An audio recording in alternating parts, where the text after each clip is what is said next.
ഈ കച്ച കെട്ടിയിറങ്ങുന്നത് ഒരു അടാർ ഐറ്റം ഉണ്ടാക്കാനാണ് കേട്ടോ. നമുക്ക് നോക്കാം അമ്മ ഇത്തവണ സ്പെഷ്യൽ എന്താ ഉണ്ടാക്കി തരുന്നതെന്ന്. അതെ, അമ്മയുടെ മാസ്റ്റർ പീസ് തന്നെ, ബിരിയാണി.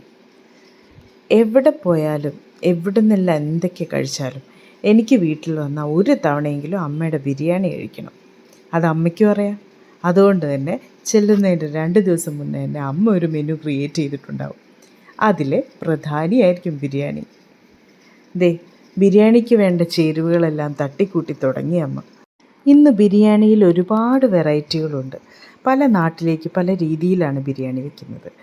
എല്ലാം ഒന്നും രുചിച്ചറിഞ്ഞിട്ടില്ലെങ്കിലും കൂടി കുറേയൊക്കെ രുചിച്ചറിയാൻ സാധിച്ചിട്ടുണ്ട്.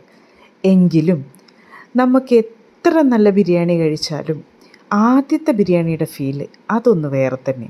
അതാണ് എനിക്കെൻ്റെ അമ്മയുടെ ബിരിയാണി.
കുറച്ചുകൂടെ ഗരം മസാല തൂവി കൊടുക്കുന്നത് നല്ലതാണ്.